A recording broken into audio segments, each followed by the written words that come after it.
Hi viewers, ఈ వీడియోలో తెలంగాణలో రేషన్ కార్డుకి సంబంధించి కొన్ని రూల్స్ అయితే రద్దు అవ్వడం జరిగింది. అదేవిధంగా కొత్తగా మనకి అప్లై చేసుకోవడానికి కొన్ని ఇన్స్ట్రక్షన్స్ అయితే పాస్ చేశారు. ఈ వీడియో చివరి వరకు చూస్తే ప్రతి ఒక్కరూ పూర్తి సమాచారం తెలుసుకోవచ్చు. అదేవిధంగా ఎవరైతే చూస్తున్నారో వీడియో వాళ్ళు ఖచ్చితంగా like and subscribe and share చేయండి. చాలామంది చూస్తున్నారు, లైక్ సబ్స్క్రైబ్ షేర్ చేయట్లేదు. అలా చేస్తేనే ఈ వీడియో చాలామందికి రీచ్ అవుతుంది. రేషన్ కార్డుకి సంబంధించి వచ్చిన రూల్స్, అదేవిధంగా ఎప్పటి నుంచి అప్లై చేసుకోవచ్చో దీని గురించి క్లియర్గా చెప్తాను.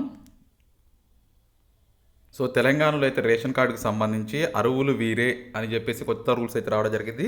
సో ప్రకటించే 6 గ్యారంటీలకు తెల్ల రేషన్ కార్డు అర్హత అని చెప్పేసి మనకి మంత్రి పొంగులేటి శ్రీనివాసరెడ్డి ప్రకటించారు. ఈ నెల 28 నుంచి గ్రామ సభల ద్వారా లబ్ధిదారుల నుంచి దరఖాస్తులు స్వీకరిస్తామన్న ఆయన 1-2 రోజుల్లో గ్రామ వార్డు సభల విధి విధానాలు ఖరారు చేస్తూ అన్నారు. జనవరి 6 వరకు దరఖాస్తులు చేసుకోవచ్చు అని చెప్పి సూచించారంటే ఎవరైతే రేషన్ కార్డు లేదో ఈ నెల 28 నుంచి జనవరి 6 వరకు అప్లై అయితే చేసుకోండి.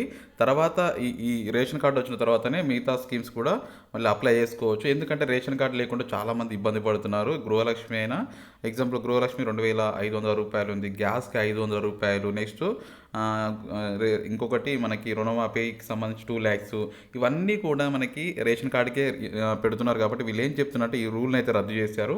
సో యాక్చువల్గా రేషన్ కార్డు వచ్చిన తర్వాతనే అందరికీ చేద్దాం అనుకున్నారు. కాకపోతే ఇప్పుడు ఏమంటున్నారంటే ఉన్న రేషన్ కార్డ్స్కి అయితే ప్రస్తుతం ఇంప్లిమెంట్ చేద్దాం ఈ స్కీమ్ని. ఏదైతే 2,500 అయినా కానీ 500 కానీ రేషన్ కార్డ్స్ ఎవరైతే కలిగి ఉన్నారో వారందరూ ఇప్పుడు స్టార్ట్ చేసుకోవచ్చు ఈ స్కీమ్స్ని, 6 గ్యారెంటీలని.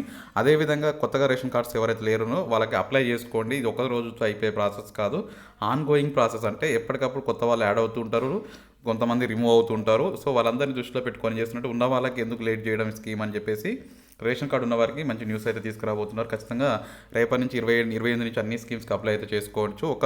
ఒక అన్ని 6 గ్యారెంటీలకు ఒక స్లిప్ ఇస్తారు. ఆ ఒక స్లిప్ తోటి అన్నిటికీ మీరు అప్లై చేసుకునే అవకాశం అయితే కల్పిస్తారు. ఇది మొత్తానికైతే తెలంగాణ రేషన్ కార్డుకి సంబంధించిన మీకు కొంచెం ఈ వీడియో ద్వారా ఇన్ఫర్మేషన్ మీకు తెలిసింది అనుకుంటున్నాను. తెలిస్తే ప్రతి ఒక్కరు లైక్, సబ్స్క్రైబ్, షేర్ చేయండి. Thank you for watching. Have a nice day.